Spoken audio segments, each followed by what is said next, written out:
नमस्कार दोस्तों, मैं आपका मंजीत सिंह। हमारे चैनल मंजीत सिंह यूपी 19 में आप सभी क्षेत्रवासियों, किसानों, युवाओं का स्वागत है। आज हम पहुंचे थे जिंजाना में और यहाँ पर एक फार्म है, किसान है, यहाँ पर वो पीड़ित है। उनके साथ बहुत बड़ी एक घटना हुई है। उनका एक लड़का था, वो एजेंट के झांसे में आया और वो उसको फंसा लिया गया। अमेरिका जाने के लिए उन्हें बोला गया था जो है बाय एयर, मगर वो जंगलों से होते हुए लगभग तड़प तड़प कर वो वहां से कैसे निकले, भूखे प्यासे रहे, मार पिटाई भी हुई उनके साथ। गन पॉइंट पे उनको जो है बॉर्डर से क्रॉस करवाया गया। बहुत बुरे हालातों की स्थिति रही। एक बार आपको उनसे बात करवाएंगे, रूबरू होगा कैसे क्या है। उनका पूरा परिवार है, देखिए इधर सब लोग बहुत दुखी हैं आए हुए उनके साथ। एक बार उनके माता पिता हैं, उनसे भी बात करते हैं। आइए। ये घटना हुई और आपका बेटा वापस आया है, तो आप क्या कहना चाहोगे? समाज को क्या मैसेज देना चाहेंगे? हम तो समाज को ये मैसेज देना चाहते हैं कि आप इन धोखे जनता से, इन धोखे से बचो, इनके झांसे में मत आओ। क्योंकि ये करते कुछ हैं, बताते कुछ हैं, जो दिखाते हैं वो करते नहीं है। बताने का तो कहते हैं 10 दिन में पहुंचा देंगे, 3-3 महीने जंगलों में धक्के खुआते हैं, भूखे पाने रहते हैं। उनको रास्ते में पिटवाते भी हैं, बहुत गलत टॉर्चर करते हैं इनके साथ। हम कहते हैं आगे इनको सीख लेनी चाहिए, आगे इनकी झांसे में नहीं आना चाहिए। माता जी, आप माँ है, माँ दर्द सभी को होता है, पिता को, माँ को, बहन को, सबको, पर माँ के कलेजे का टुकड़ा होता है लड़का। उन माताओं को क्या कहना चाहोगे जो सपना देखती हैं कि हमारा बेटा भी कैसे ना कैसे विदेश चला जाए? मैं कहती हूँ कोई भी माँ अपने बच्चों को ऐसे ना भेजे। मैं पता जैसे हमने 8-9 महीने तिल तिल करके मरे, हम तो सारा रात रो के निकाली। पूरा परिवार और उनके रिश्तेदार इस घटना से बहुत दुखी हैं और सब लोग एकत्रित हुए हैं। उनसे भी बात करते हैं क्या ये पूरा मामला हुआ है। हाँ जी, आप कौन है इसके लड़के की? मैं इस लड़की की ताई हूँ, बड़ी बड़ी मम्मी कभी। वैसे मुझे जी हमारा जो लड़का जान से भी ज्यादा प्यारा था, क्योंकि हमारे पास इसके सिवा और कोई दूसरा बच्चा था नहीं, और इसी से हमारा एक ही लड़का था इनका, इसी से इनका जहान बसता है और इसी में इनकी सारी दुनिया डिपेंड थी। लेकिन हमें ये नहीं पता था कि एजेंट हमारे साथ इतना धोखा करेगा। एजेंट ने बार बार ये कहा कि 15 दिन में आपका लड़का सेफ अमेरिका में पहुंच जाएगा, और इसी झांसे में ये भी आ गया और ये लड़का भी आ गया और इसके माँ बाप भी आ गए। हमें बाद में पता चला, अगर हमें पता चलता पहले तो शायद हमें नहीं रोकने में कहीं कामयाब हो जाते, इस लड़के ने भी रोकने में कामयाब हो जाते। लेकिन इसकी अगर एक ऐसा इन पर भूत सवार कर दिया उन्होंने, बाहर जाने गुमराह कर दिया इस लड़के ने। इस लड़के को उन्होंने गुमराह कर दिया कह कह के कि चल बहुत जल्दी पहुंच जाएगा, बहुत जल्दी पहुंच जाएगा, वहाँ पैसे कमाएगा, बाय माइंडली जो है पूरा हाँ बस माइंडली बस हम तुम्हारा हाँ ये अमेरिका है, बस आप तो जाके मिठाई बांटो, मिठाई की तैयारी करो, बस 15 दिन में आपका लड़का अमेरिका से पहुंच जाएगा। आपको कोई भी दिक्कत नहीं होने की। जो मौसी लगे उस लड़के की, जो एजेंट लगे इसका। अच्छा, मौसी है? मौसी दामाद है, मेरी बहन के दामाद है। हाँ जी, हमने तो कभी उसमें फर्क ही नहीं समझा था कि ये बहन का जवाई है जो अपना है। इस डेरे में ही शादी हुई है उसकी, ये यहाँ का जमाई है इस गाँव का। है मेरी बहन, ये मेरा भतीजा है दिलप्रीत सिंह। हमने तो भेजा था बाय एयर के लिए, 15 दिन का काम टाइम दे के हमारे लड़के को 8-9 महीने वहाँ टॉर्चर कर करके मेरे भाई बापी ने रोटी भी नहीं खाई, ना रात ना दिन चैन नहीं आया, कुछ भी बहुत परेशान किया। हम तो चाहते हैं प्रशासन से, हमारे ऊपर से जो हमसे गलती हो गई और कोई ना गलती करे, कार्रवाई की जाए हमारे साथ। हमने बोला कि हम कार्रवाई करेंगे, कह रहे हैं कि 5 लाख दे के हम तो निकल आएंगे, जो करना है कर लो। हमारी 5 लाख किसे दे देंगे? 5 लाख सरकार को भर के, पुलिस को भर के हम निकल आएंगे। अगले दिन ही आ जाएंगे, तो अगले दिन हम बाहर आ जाएंगे, जो करना है हमारे साथ कर लो। बात ये है कि रिश्तों को भी ताक पर रखा जाता है आजकल। पैसा ही कुछ, ज्यादातर लोगों के लिए पैसा ही सब कुछ हो गया है। वो ना रिश्तेदारी देखते हैं, ना इंसानियत देखते हैं। आप लोगों को इन चीजों से बचना भी चाहिए और इस तरह की घटनाएं ना हो, उसके लिए इस वीडियो को भी ज्यादा से ज्यादा शेयर करें ताकि सब जागरूक रहे और इस तरह की घटनाएं ना हो पाए। हाँ जी, कैसी? जी मैं इसका फूफा जी हूँ। ये हम तो ये कह रहे भी इन एजेंटों को झांसे में ही आगे इन पे सख्त सख्त कार्रवाई हो और इनके आगे और ना कोई आए इनके झांसे में जी। क्या कहना चाहोगे जो युवाओं का सपना है कि बाहर जाना है, वो लीगल तरीके से जाए, लीगल से ना जाए? युवा जो बच्चे हैं ना, असल में वो गुमराह हो जाते हैं। छोटी उम्र होती है, बहक जाते हैं, बहकावे में आके उनको समझ बात बड़े दिखा दिए, ये हो जाएगा वहाँ पर इतने दिनों, बस अब तो चुटकी भर की बात है, 10 दिन 15 दिन के अपना वहाँ पहुँच जाओगे, वहाँ पैसे कमाओगे, डॉलर कमाओगे, उस लालच समझबाज दिखा के उनको लालच में फंसा लिया। अब ना आगे गए ना पीछे के, बस रास्ते में तो जब बंदा फंस जाता है फिर उधर जो रहता है नहीं, पीछे पैसे मंगाते गए, ये दे दो, अब इतने कर दो, ये कर दो, करते गए, बच्चा वहाँ टॉर्चर सहता रहा। ये तो फिर भी परमात्मा का शुक्र है, चल कम से कम वापस जिंदा वापस तो आ गया, लौट के आ लेकिन गया, उम्मीद नहीं थी, ऊपर से पैसे की बात करते तो अब आगे के आगे कुछ और बातें करते हैं। हम तो यही कहेंगे, तो फिर भी जो कुछ हो गया ठीक है, कम से कम परिवार के साथ खड़े तो आप उनको न्याय तो करो। जैसे भैया सिख बिरादरी से ऑलमोस्ट ज्यादातर सबसे ज्यादा विदेशों में है, पर फिर भी इस तरह के ट्रैप्स में फंस जाते हैं, इस पे क्या कहोगे? बस ये कि जो पहले गए होते हैं उनको देख कर दूसरे भी सोचता है मेरे बच्चे भी एक्सेप्ट हो जाए, उसी चक्कर में ये बच्चे जानकारी भी नहीं करते, छोटे जानकारी चुपचाप सोचते जब नहीं है। लड़का जाएगा तो बस सीधी मिठाई का हाँ, डिब्बा लेके जाएंगे। पर इतना आसान थोड़ा होता है बाहर जाना, 2 नंबर में बहुत मुश्किल होता है जी। वही जहाँ से मेरा लड़का फंस गया जी, उसके चक्कर में माँ बाप फंसेगा तो माँ बाप पीछे पैसे भेजेगा ही, चाहे तंग होकर भेजे, चाहे किसी पकड़ के भेजे, चाहे उधार लेके ले, भेजेगा अपने बच्चे के लिए। अब बच्चा तंग होगा, मैं तो कह रहा हूँ उनको न्याय मिलना चाहिए। अब रोटी नहीं खाएगा, बात मानेगा बच्चा, माँ बाप तो तंग होकर पैसे भेजेगा जी, उसको पता है मेरा बच्चा फंसा हुआ है जी, मौत के डर अपने बच्चे को कुछ हो ना जाए, पैसे भेजेगा, तंग होकर भेजेगा, चाहे जहाँ से मर्जी लगे भेजे, जमीन बेचे, कुछ मर्जी बेचे, पैसे तो भेजेगा जी कि मेरा बच्चा सेफ हो जाए। धन्यवाद। चलिए, आपने देखा जो परिजनों की मांग है कि उन पर सख्त से सख्त कार्रवाई होनी चाहिए। जो एजेंट्स की तरफ से आया है कि हम तो पैसा भर देंगे, पुलिस प्रशासन, या देखते हैं इस पर क्या कार्रवाई होगी, क्या डीएम साहब इस पे सख्त एक्शन लेंगे, या जो कप्तान साहब है शामली से, क्या इस पे होना चाहिए। आप लोगों को भी कमेंट आने चाहिए। कहा कि ये अकेला लड़का था, एक घर का चिराग था, अगर ये ना आता तो घर बंद था इनका। ये तो बहुत अच्छा हुआ कि कैसे ना कैसे अपने घर तक पहुंच गया, और ये पूरा खुलासा हुआ कि किस तरह से एजेंट्स फंसाते हैं और रिश्तेदारियों तक को भी नहीं बख्शते, सिर्फ पैसा ही सब कुछ हो चुका है। नमस्कार जी, क्या नाम है आपका? जितेंद्र कौर। जितेंद्र कौर। लड़का किन किन कठिनाइयों से जो दोबारा एक तरह से पुनर्जन्म जिसे कहते हैं, इस तरह का हुआ है, क्या कहना चाहोगे उन माताओं को, उन परिवारों को जो ऐसे एजेंट्स के झांसों में आके और फंस जाते हैं? तो कहते हैं जैसे हम एजेंट के झांसे में आया, कोई भी ना आया, अपना रिश्तेदार होके हमारे साथ बेईमानी धोखा करके हमें कहता था कि हम सेफ बचाएंगे भाई, और 10-15 दिन की गेम है, मगर मौत के कुएं में एक तरह से कुदा दिया उन्होंने मौत के आपके कुएं लिए। में धकेल दिया। 20-20 दिन हमारी बात नहीं हुई, हमने रो रो के 20 हमने 8-9 महीने निकाले, सारी रात रो रो के निकाले, कुछ खाते भी नहीं थे, पीते भी नहीं थे। हाँ, जब जिगर का टुकड़ा, अपनी औलाद पता नहीं कहाँ है, भूखा है, प्यासा है, तो इससे अच्छा तो ये है अपनी 2 रोटी यहीं कमा के खा लें, इस तरह के बहकावों से बचने के लिए। हमने तो बैंक में इंटरव्यू देने के लिए भेजा था, उन्होंने वहां अपने झांसे में से ले ली। तो अभी उन एजेंट पे कोई कार्रवाई हुई, क्या हुआ, या अभी तक आपने कुछ इसकी? रिश्तेदार थे पहले तो कहते रहे कि हम पंचायत, उन्होंने तो ऐसा भी नहीं करना, लड़का मौत के मुंह से आया है। एक बार रिश्तेदार है, घर आके लड़के का हाल तो देखते, फिर भी रिश्तेदारी की वजह से हमने पंचायत करी, पंचायत में टाइम दे के वहां भी नहीं हो आए। अब हम तो कहते हैं सरकार से उनके खिलाफ सख्त से सख्त कार्रवाई की जाए। तो आपने प्रशासन में इसकी कोई सूचना, रिपोर्ट करवाई? अभी तक नहीं करवा रहे हैं आप। अभी करवाएंगे। चलिए, देखिए आप कितनी बुरी स्थिति हुई। 45 लाख रुपए कैसे करके वो लोग ने जमा किए या कहां से लाए, कर्ज लिया और अपने लड़के को भेजा कि कमाने के लिए वो विदेश जाएगा, मगर वहां पर वो एक मौत के कुएं में एक तरह से धकेल दिया। कैसी कठिनाइयां उनके साथ रही, जंगलों से गुजरे, जानवर मिले वहां पर, भूखे प्यासे रह कर रहे, मगर पता नहीं क्यों लोग इनके झांसों में आ जाते हैं और इनका एक ये खुला जो है काला कारोबार चल रहा है। इस पर लगाम लगनी चाहिए और पब्लिक को भी जागरूक होना चाहिए। उनके पिताजी भी हमारे साथ, एक बार उनसे भी बात करते हैं। नमस्कार जी। नमस्कार जी। क्या नाम है जी? गुरबाज सिंह जी। गुरबाज जी, क्या सीख ली आपने जो इतना दर्दनाक? हमें तो सीखना है जी, हम तो सबसे यही कहते हैं, हम हाथ जोड़ के विनती करते हैं जनचों के झांसे में कोई ना फंसे। हम तो फंस गए रिश्तेदार होने के कारण, हमारे को बताया कुछ, हमारे साथ करा कुछ, हमारे बच्चे को मौत के मुंह में धकेल दिया। जो हम कुछ कहे थे, इनको कहते थे आपका बच्चा मर थोड़ा गया, सेफ है ना, कुछ नहीं होने का। अगर हम कहते हैं हमारा बच्चा कहाँ है, हमको क्या पता है। कई दिन तो हमारे से बात नहीं हुई, 15-15 दिन हम रोटी भी नहीं खाते थे। एक दिन इसको जी टॉर्च किया, वहाँ 15 दिन केले को मुंह दिया, ये कहने लगा डैडी मैं मर जाऊंगा, मैं पागल हो जाऊंगा, मेरे को यहाँ से बंद कर दिया।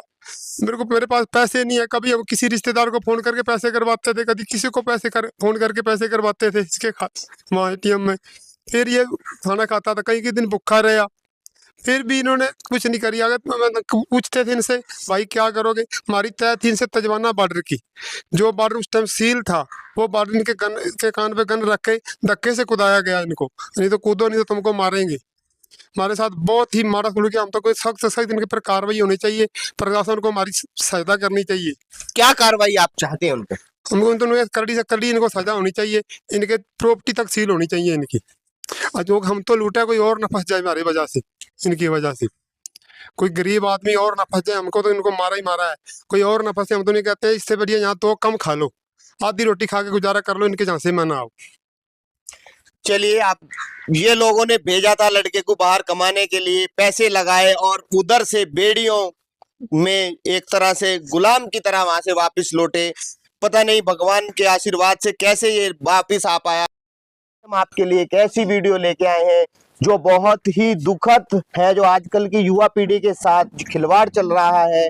एक परिवार था जो उनसे बात करते हैं, उनका लड़का एक जो है विदेश गए थे वो, मगर उनके साथ एजेंट ने धोखाधड़ी की और क्या हालात रहे, किन हालातों से बचकर वो अपने घर तक पहुंच पाए, पूरी कहानी आप उन्हीं की जुबानी हम सुनते हैं। नमस्कार जी, क्या नाम है आपका? दिलप्रीत सिंह दिलप्रीत जी। तो दिलप्रीत जी, क्या क्वालिफिकेशन है आपकी? जी, ग्रेजुएशन कर रहे थे। तो क्या मामला हुआ, आप बाहर अमेरिका के लिए आपने अप्लाई किया था, कैसे कैसे क्या हुआ? जी, पहले मेरा प्लान था विदेश जाने का। मैंने 1-2 बार कनाडा का भी अप्लाई किया, टूरिस्ट वीज़ा, रिजेक्शन आ गई। उसके बाद मैंने सोचा कि मेरे रिश्तेदार ने बोला कि बैंक में इधर अप्लाई करवा देता हूँ। मैं उसके पास बैंक में गया, उन्होंने बोला कि उनका रिश्तेदार एजेंट हुआ था, उसके मामा का जवाई, वो बोला कि मैं आपको विदेश भेज देता हूँ, अमेरिका। 10 दिन की गेम है, 10 दिन में भेज दूंगा। अच्छा।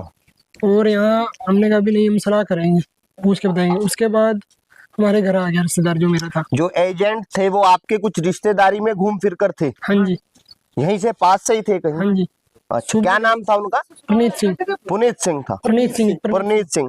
तो क्या उन्होंने बहला फुसलाया आपको, कैसे अपने जाल में फंसाया आपको? बुलाया, मेरे को नौकरी के लिए था, करनाल बैंक में नौकरी के लिए। बाद में बोला विदेश भेज देते तेरे को, 10 दिन की गेम है। 10 दिन मैंने सोचा चलो अच्छे भविष्य के लिए, हर कोई सोचता है कि अच्छे भविष्य के लिए अच्छा हो जाए।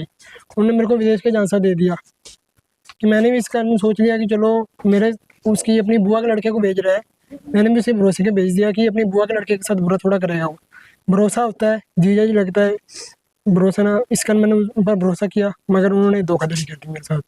10 दिन की गेम बोलकर मेरे को 3 महीने में धक्के खिला कर उन्होंने विदेश। अच्छा, 10 दिन का समय दिया, मगर 3 महीने तक आप जंगलों में भटकते रहे? हाँ जी, धक्के खाते रहे। तो यहाँ कैसे कैसे आप लोग यहाँ से गए, एक बार उसके बारे में पूरा? मेरे को उन्होंने यहाँ 26 मई को दिल्ली भेजा, उन्होंने 3 दिन होटल में रखा। 31 मई को मेरे को इन्होंने फ्लाइट कराई इथोपिया से ब्राज़ील से चिल्ली भेजा उन्होंने। चिल्ली से फिर उन्होंने हमको उल्टा ब्राज़ील भेज दिया। ब्राज़ील एयरपोर्ट पर हमें असाइलम लगानी पड़ी बाहर नहीं, कंट्री आउट के लिए। 15 दिन तक हम एयरपोर्ट पर रहे, नीचे फर्श पर सोए, फर्श पर लेटे रहे, 45 लाख रुपए लगाकर। हाँ जी, जो है लेटना पड़ा, फर्श पर लेटना पड़ा। 15 दिन बाद ब्राज़ील से असाइलम मिली हमें, एयरपोर्ट से कंट्री आउट मिला। हमको बोला था कि हम आपको बाय एयर भेजेंगे कोलंबिया, और कोलंबिया से शिप पर भेजेंगे ग्वाटेमाला। उन्होंने सारा धोखाधड़ी की। जैसे हम एयरपोर्ट से बाहर निकले, बोले तुमको बसों में टैक्सी में जाना पड़ेगा। हमने बोला कि हमारी गेम प्लेन की है। बोले नहीं, अगर जाना है तो जाओ, नहीं तो यहीं सड़ो। उन्होंने पिटवाया ब्राज़ील में आप लोगों को पिटवाया? किन लोगों से? डोंकर से पिटवाया। होटल में हमको डोंकर ने पीटा। फिर हम डर के मारे बस में बैठ के चले गए। 4 दिन तक हम 5 दिन बस में धक्के खा के कोलंबिया पहुंचे। उसके बाद हमने, तो मतलब आपने 45 लाख रुपए दे के सोचा था अमेरिका पहुंचेंगे और वहां पर अच्छी नौकरी करेंगे, मगर पैसे देकर भी आप एक गुलाम बन गए उनके। मारपीट भी हुई इनके साथ, जो बता रहे हैं भाई। क्या नाम है आपका? दिलप्रीत जी का। तो उसके बाद फिर आप बस में कहाँ पहुंचे? बस से हम गए बोलीविया। उन्होंने एक मेटाडोर वैन होती है, वैन में हमको लेके गए 15 जनों को बिठा के। आगे हमको पुलिस ने भी पकड़ा, पुलिस ने भी पैसे छीने। फिर उन्होंने आगे भेज दिया वैन से हमें पेरू। पेरू पुलिस पैसे छीनती है, पासपोर्ट छीनती है। पुलिस ने पासपोर्ट छीन लिया अच्छा, हमारे। पुलिस ने, आप आरोप लगा रहे हैं कि पेरू पुलिस ने पैसे खोसे आपके? हाँ जी, पेरू में पुलिस माफिया चलाते हैं, पैसे लेते हैं कंट्री आउट के लिए, पैसे छीनते हैं। हमारे पास जो थे $10-20 वो पुलिस ने छीन लिया, हमें आगे जाने दिया। उसके बाद हमने एक्वाडोर में एंटर हुए। हमने वो एक्वाडोर में होटल में रहे। हमने उनका एजेंट को बोला कि हमको पैसे चाहिए। उन्होंने, एजेंट ने हमको फ़ोन किया कि तुमको बुलाते पड़ेंगी, तुम बाज नहीं आ रहे हो, धमकी दी। हमने बोला हमारी गेम शिप की है, हमें प्लेन वो शिप में जाएंगे, हम ग्वाटेमाला, हम जंगल के रास्ते नहीं जाएंगे। उन्होंने बोले कि पैसे दो, अगर शिप में जाना है तो, और पैसे दो, और 15 दिन की अगर तुम टापू में रहोगे, अगर नंबर आएगा तो शिप पे चले जाओगे, नहीं तो फिर जंगल से जाना पड़ेगा आपको। उसके बाद साथ वाले लड़के बोले कि अगर 15 दिन पर टापू के धक्के खाकर भी फिर जंगल से जाना है तो इससे सीधे अच्छा ही क्यों ना जंगल से सीधे जाए। जंगल में जाएं। उन्होंने हमको $150 डलवाए। वही आगे जंगल में जाके उनके डोंकर ने हमसे पैसे मांग लिए कि हमको पैसे दो, अगर आगे जंगल में आगे जाना है तो। 2 दिन का जंगल के बड़ों में 4 दिन जंगल में धक्के खाए। 2 दिन का खाना था, 4 दिन जंगल में बिना खाने के रहे, पानी, नदी से पानी पीते रहे हैं। कोई सुविधा खाने की नहीं थी। कितने लोग थे आप टोटल जब चले जंगल से? कौन से जंगल से? पेरू के जंगल से स्टार्ट? पनामा जंगल, पनामा के जंगलों से कोलंबिया होते से पनामा होते हुए। हुए। अच्छा, तो कितने दिन आप जंगल में रहे? 4 दिन हम जंगल में सोए। तो आपके साथ कोई और भी था? कोई उनका डोंकर हमको छोड़ के चला भाग गया था, भाग गया? रात को ही। रास्ता बता गया कि इधर को जाना? वो बोला कि नीली पन्नी बंधी हुई है, इसको फॉलो करते जाओ और आगे पहुंच जाओगे आप। नीली पन्नियां बंधी हुई हैं? हाँ जी, अच्छा, फिर आप उन्हें फॉलो किया आपने? हाँ जी। क्या क्या आपके साथ घटनाएं हुई जंगल में? पहाड़ियों पर लाशें भी हैं, सांप पुल सब मिलता है, लाशें भी मिलती हैं, हड्डियां भी मिलती हैं, जंगली जानवर भी मिलते हैं। नदी में कभी पानी यहाँ आता है, कभी इतना, कभी पानी, इतने पानी से भी गुजर के गए हम। जब जंगल हमने क्रॉस किया, हमने बोला कि तुमने धोखा किया, आपका डोंकर छोड़ के भाग गया, अगर हमारी जान को कुछ जान चली जाती तो क्या होता। एजेंट ने बोला तुम्हारी जान गई तो नहीं है, जिंदा बाहर आ गए हो ना, मरे तो नहीं हो, ये बोला उसने, एजेंट्स ने। या अर्शदीप सिंह है चूरनी का जो एजेंट है, पनीत सिंह का ये मामा का जवाई है। कहाँ पर बैठते हैं ये एजेंट्स? ये मुगल कनान में इसकी कोरियर की दुकान है, वहाँ बैठते हैं मुगल करनाल में? हाँ, A to Z courier. A to Z courier. या। तो फिर वहां से वापसी कैसे हुई आपकी यहाँ तक? वापसी जैसे इन्होंने हमें, जैसे आप 4 दिन जंगलों में, आपका तो टारगेट था कि मुझे को अमेरिका जाना है, तो फिर कहाँ से आप कैसे वापसी हुई? वापसी हमारे अमेरिका से हुई है। हम धक्के खा के पहले यहाँ से पनामा, आप अंदर पनामा के जंगलों से होते हुए अमेरिका पहुंच गए थे? हाँ जी। तो पनामा से जैसे आप पहुंचे तो एंट्री पे वहां पर बॉर्डर है, तो वो कैसे पार किया? पनामा जंगल से हमने तार क्रॉस की, जैसे जंगल से होते हुए हमने वहाँ कटीली तारें, नोकदार वहां। वहाँ से क्रॉस करके हम नदी के रास्ते हम वहाँ पहुंचे पनामा के फर्स्ट कैंप में। आर्मी कैंप है वो, उन्होंने पासपोर्ट में हमारी एंट्री की सारी। एक रात हमने वहाँ लगाई, $25 की किस्ती दे के हम उस वहाँ पहुंचे। अगले दिन हम फिर $25 की किस्ती करके सेकंड कैंप में पहुंचे, जहाँ से $60 की बस लगती है कोस्टा रिका के नाम की। वो बस के भी पैसे हमने खुद दिए। वहाँ से कोस्टा रिका से निकारागुआ पहुंचे बस में। निकारागुआ के डोंकर ने हमें हैंडल कर लिया। वो भी थोड़े से खाने को चावल देते हैं कि बंदे को जीवित रखने के लिए, जीवित रखने तक का ही भोजन पर खाना भी नहीं देते। उसके बाद हम होंडरस गए और होंडरस से हम ग्वाटेमाला जाके बोले कि हमको सारे पैसे चाहिए, कि डील हुई थी हम मैक्सिको दीवार के पास पहुंच के मैंने पैसा देना है। वो बोले अगर पैसे नहीं दोगे तो ग्वाटेमाला में रहोगे लंबे समय तक। हमने बोला, मैंने पापा को बोला पैसे देने हैं, आज नहीं देने तो कल देने पड़ेंगे। लोग यहाँ से 6-6 महीने के लोग बैठे हुए हैं, इनको पैसे नहीं दे रहे हैं। इन्होंने हमने पैसे दे दिए। पैसे देने के बावजूद 20 दिन उन्होंने हमें वहाँ रखा। वहाँ प्रॉपर खाना भी नहीं दिया उन्होंने हमें। थोड़े से चावल देते थे और थोड़ी सी चाय, वो भी कच्ची, जैसे पानी में घोले होता है वैसे। उसके बाद आगे भेज दिया मैक्सिको में। हमें कैनकन भेजना था, कैनकन से बाय एयर तिजुआना बॉर्डर। फिर उन्होंने बस में भेजा, टैक्सी में 16 बंदे, टैक्सी में जैसे अपनी SUV कार होती है, 16 बंदे घुसा दिए धक्के मुक्के करके, उसमें भूसे की तरह भर दिए गाड़ी में। पिछली सीट पे जहाँ 3 बंदे बैठते हैं, 5 बंदे बिठा दिए धक्के भूसे की तरह भर के। उसके बाद हमें बस में बिठा दिया उन्होंने। बस वाला था, उसने बस के बाथरूम में हमें 4 घंटे तक बंद रखा। बस के बाथरूम में क्यों? 15 बंदे बस के बाथरूम में घुसा दिए। भीड़ की वजह से? भीड़ नहीं थी कि आगे पुलिस पकड़ लेगी। अच्छा। धक्के से मैंने कहा नहीं बैठना, कर नहीं तो पिस्तौल दिखाता था, नहीं तो बाथरूम में घुसो। 4 घंटे तक हम बाथरूम में बंद रहे, अंदर स्मेल बाथरूम में रहे। उसके बाद आगे जाके उन्होंने बोला कि नीचे उतरो सारे। जो हम 10-15 लोग थे, बस के नीचे जहाँ हम लगेज रखते हैं, 15 बंदे को वहाँ रखा 2 घंटे के लिए बंद, बस चलती रही। उसके बाद हमें तापा चूल्हा पहुँचा दिया, तापा चूल्हा एक घर में रखा, सारा दिन भूखे रहे, कुछ नहीं। हमारे पास जो पैसे थे $5-10, उसका हमने फ्रूट मंगवा खाया। उसके बाद आगे भेज दिया उन्होंने। उसके बाद बोला कि आप टैक्सी में जाओगे, टैक्सी का उन्होंने झूठा लारा लगाया। उसके बाद हमको उन्होंने भेज दिया जो अपना बोलेरो पिकअप होता है, बंद कंटेनर, तुमको इसमें जाना है। हमने सोचा चलो बंद है, ऊपर से थोड़े बहुत छोटे छेद हैं कि 15 लोग हैं बैठ जाएंगे। तो कंटेनर में घुसा दिए फिर? हाँ, ऊपर से खुला हुआ था, हमने छोटे छोटे छेद हुए थे, छोटे छोटे खुला हुआ था। हमने सोचा अभी 15 लोग हैं खुले खुले बैठ जाएंगे। बाद में उसी कंटेनर में उन्होंने 110 बंदे घुसा दिए, 110 बंदे खड़े हुए। सुबह 4 बजे कंटेनर चला, दोपहर 3 बजे रुका, ना पानी ना कुछ। उन्होंने फिर हमें एक चर्च में रखा जहाँ पर ये दफन करते हैं क्रिश्चियन लोग मुर्दाओं को, वहाँ रात रहे। थके हुए थे, वहाँ लौट गए। सुबह पता लगा ये तो वो है उनका क्रिश्चियन यहाँ दबाते हैं। उसके बाद उन्होंने उसी 110 बंदों में 100 बंदा और घुसा दिया, 200 उस कंटेनर में? हाँ, 210 बंदे। कैसा कंटेनर था? जैसे दूध का कंटेनर होता है? ना, जैसे अपना बोलेरो पिकअप होता है ना, ऊपर से प्रॉपर बंद, छोटे छेद थे, 6 स्क्वायर के 6 छेद थे, बस छोटे छोटे कि बंदे को सांस आता रहे। उसके बाद अगर जगह नहीं बनती थी ना, पिकअप चलाते थे लाइन लगा के, एकदम ब्रेक मारते थे कि पीछे गिर जाएंगे सारे। ऐसे 6 घंटे कंटेनर फिर चला, सुबह 4 बजे। जानवरों से बदतर हालात रहे उस कंटेनर की जो आप बात कर रहे हैं? हाँ जी। उसके बाद 200 बंदे, सुबह 4 बजे कंटेनर चला, 6 घंटे चला, 9-10 बजे हम पहुंचे मैक्सिको सिटी। पहुंच गए मैक्सिको। हाँ, जब पैसे मांगते थे, तुमने पैसे का क्या करना, तुमको खाना मिल रहा है, हमें और भी पैसे चाहिए।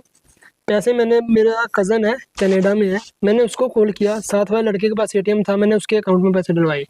ऐसे हमारा खर्चा चला। मैक्सिको सिटी के बाहर में एक फार्म सा था, वहाँ पे रखा जहाँ ये क्या होता है क्रेन वगैरह का। वहाँ फिर ये वैन लेके आए, जैसे छोटी ओमनी वैन होती है, उसमें सीट नहीं थी।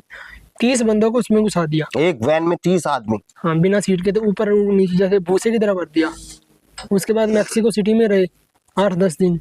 वहाँ भी वो खाना देते थे, ब्रेड देते, थोड़ी सी आमलेट देते थे, ऐसे खाना देते थे। उसके बाद हम सुबह 4 बजे चले हरमनसिलो के लिए मैक्सिको सिटी से।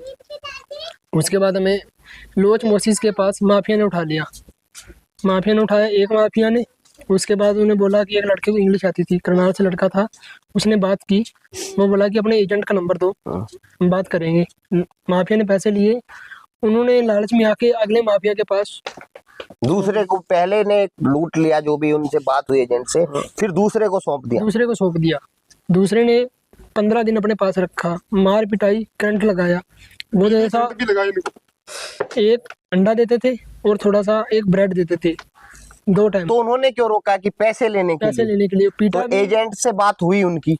एजेंट से बात हुई। उन्होंने आपके घर वालों को नहीं बताया या बताया? घर वाले जब पूछते थे ना हमारे लड़के कहाँ पे है, वो बोलते थे हमको नहीं पता, उनको पता होगा। कभी बोलते थे वो तपास को इमिग्रेशन ने पकड़ लिया, उल्टा घेर दिया है। कभी बोलते थे बॉर्डर के पास बैठे हैं, मोबाइल। तो आपने कभी उन्हें ये नहीं कहना चाहे कि मेरी घर पे बात करवा दो अपने माता पिता से, जो भी वहाँ पे आपको जिन्होंने पकड़ा हुआ था? बात नहीं करवाते थे, कैसे करंट लगाते थे और मारते थे। माफिया मारता था। और उसके बाद उन्होंने अगले माफिया के पास हमें नोगलस भेज दिया हरमनसिलो से।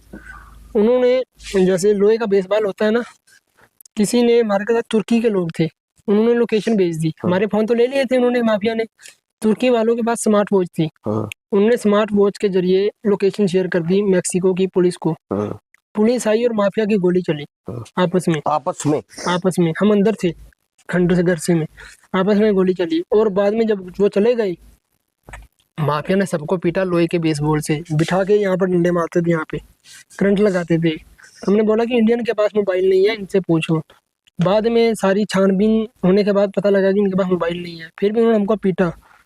जानवरों से बदतर रखा हुआ था। तो वहां से कैसे निकले फिर आप? पुलिस ने निकाला ना? उसके बाद बोला कि अपने एजेंट का नंबर दो। एजेंट से बात हुई, उसने $2,000 लिए, हमारे घर वालों से डलवाए। बोले कि अपने घर वाले, एजेंट ने हमारे घर वालों से लिए और आगे दिए। उन्होंने हमें बस अड्डे पे छोड़ दिया सुबह 4 बजे।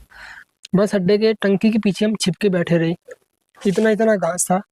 हमने एजेंट को फ़ोन किया कि हमें यहाँ छोड़ दिया है, हमें यहाँ से निकलवा दो। एजेंट बोलता था 10 मिनट में गाड़ी आ रही है, 15 मिनट में। सुबह 4 बजे से लेके रात के 9 बज गए, उनके 15 मिनट नहीं हुए। उसके बाद हमने बोला कि पैसे डाल दे, हमने होटल में चले जाएंगे, किसी में सेफ तो रहे। ये हमें बाई चांस यहाँ की पुलिस हमें पकड़ लेके अंदर डाल देगी मैक्सिको की, जहाँ माफिया पकड़ लेगा, कौन जिम्मेवार है। फिर उसने हमको 10,000 रुपये डाले, वो भी बहुत मुश्किल से। $10,000 डाले या यहाँ के 10,000 इंडिया के 10,000 रुपये। फिर हम होटल में गए, 2 दिन हम होटल में रहे। उसके बाद वो हमें सनाटा ले गए, सनाटा हम साइड में रहे। फिर मैंने बोला कि हमें खाने के लिए पैसे चाहिए।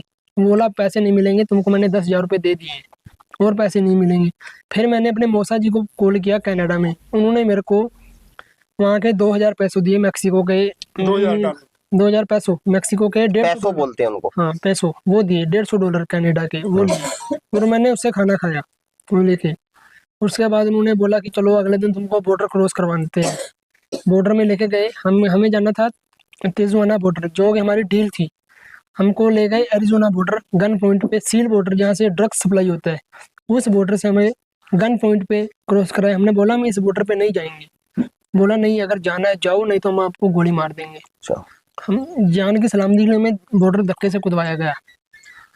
मतलब एक तरह से फंसाया गया कि भाई आपको अंदर घुसाना है कैसे भी घुसाना है। करके, हमारी बात सी कैनकन या से, तो इधर जाओगे नहीं तो गोली खाओगे। गोली खाओ। हमारी डील सी कैनकन से Mexico city by air, Mexico city से तिजुआना बॉर्डर बाय एयर। फिर आप पहुंच गए, जैसे आप बता रहे हैं हाँ जी। अमेरिका पहुंच गए, हाँ जी। तो वहां पर आपको कैसे वापस भेजा गया? फिर 1 घंटा इंतजार करने के बाद CBP आई, उन्होंने हमें गिरफ्तार किया। कहाँ से? बॉर्डर से बढ़ते चले गए, अंदर पहुंचे कहीं दूर? बॉर्डर से अंदर बैठे थे, बॉर्डर के पास, बस दीवार के पास, वहाँ CBP वालों ने हमें गिरफ्तार कर लिया। वो चौकी में ले गए 2 घंटे बाद और हमें टक्सन ले गए। उन्होंने बहुत बड़ी चौकी बनाई हुई थी, व्हाइट कैंप, वहाँ 8 दिन रखा उन्होंने। तो तमाम लोग और भी बहुत सारे वहां पर होंगे इसी हर तरह कंट्री के के लोग थे, फंसे हर हुए कंट्री लोग। के लोग थे, स्पेनिश थे, अफ्रीका के थे, बहुत लोग थे। वो हमें खाने को देते थे, 1 ब्रेड, 1 लेज और 1 फ्रूटी। वो सोने नहीं देते थे। सुबह जैसे 6 बजे खाना दिया, 8 बजे सफाई, 10 बजे वो अटेंडेंस लेते थे स्कैन करके, 12 बजे फिर खाना दिया, 2 बजे सफाई, फिर हाजिरी। ऐसे सोने नहीं देते थे, किसी बंदा सो ना पाए, परेशान करते थे, माइंडली डिस्टर्ब करते थे वो लोग आपको। Mentally torture. तो वो पुलिस विभाग CBP वाले थे। हाँ जी। उसके बाद 8 दिन हमको वहाँ रखा उन्होंने। 8 दिन बाद हमको उन्होंने टेक्सास में कैंप है कोर्समिक, वहाँ शिफ्ट कर दिया। वहाँ भी इंटरव्यू हुए, जज ने बोला कि तुम गलत बॉर्डर क्रॉस करके आए हो, तुम देश में रहने के हकदार नहीं हो। उन्होंने हमारे पे डेपुटेशन लगा दी। उसके बाद हमें जोए कोरली, साथ में कॉन्ड्रोस सिटी है, वहाँ जेल में वो 10-12 हज़ार क्रिमिनल उसमें रखा हुआ है, वहाँ रख ले गए। उसके बाद मेरे को 15 दिन के लिए एक ये रूम में बंद कर दिया, जैसे काल कोठड़ी में, छोटे से शीशा था, पूरा बंद कमरा और अकेले उसमें। हाँ, साथ में बेड 10 बाई 3 का, साथ में फ्लश थी, वहीं खाओ वहीं रहो। और छोटा सा होल था, उसमें से खाना आता था। 15 दिन तक मैं वहाँ उसमें रहा। CBC वालों ने रखा वो 15 दिन आपको? CBP वालों ने, आइस वालों ने भी, जिनके जोए कोरली कैंप वालों ने, अच्छा। डिटेंशन सेंटर वालों ने। उसके बाद मैं बाहर निकला, बाद में फिर मेरे पास आए कि तुम्हें हम देश में भेजने की तैयारी कर रहे हैं। उन्होंने मेरा वाइट पासपोर्ट बनाया और मेरे को हथकड़ी लगा के दिल्ली भेज दिया। बेड़ियां लगा के वो भी मेंटली टॉर्चर करते हैं। मेंटली टॉर्चर करा, फिर आपको जो है जंजीरों से बांधा या कैसे, क्या करा? पैरों में जंजीर लगाई। आपने जंजीर होती है, चूड़ी गोल वाले खड़े होते हैं, इनकी पत्ती होती है वो तीखी सी, बंदा चलता भी है ना, पैर तो भी करते हैं, हाँ, दर्द करते हैं। हाँ, कमर में जंजीर बांध के ऐसे हाथ लगा के ऐसे मेरे को लेके आए। गए थे कमाने, मगर क्या भेष बनकर आया। तो आप क्या कहना चाहोगे जो इस तरह के जंजाल में एजेंटों के फंसते हैं युवा और जीवन में इस तरह की घटनाओं का सामना कर रहे हैं? नहीं जाना चाहिए, एजेंट के झांसे में नहीं आना चाहिए। जीवन जरूरी है। पता नहीं किन जोखिमों से आप आया, आपने बताया रास्ते में लाशें भी मिली आपको, लाशें भी मिली है, जानवर भी मिले, सांप बोले सब मिलते हैं। और इतना पैसा लगाकर आप लोग इस तरह के कालाबाजारी जो चल रही है इसके शिकार ना हो युवा, उन्हें क्या कहना चाहोगे? भी हमें नहीं जाना चाहिए, अपना यहाँ कमाए खाना चाहिए। लीगल तरीके से नहीं जाना चाहिए, हमें जाना चाहिए, लीगल तरीके से जाना चाहिए, लीगल तरीके से नहीं जाना चाहिए।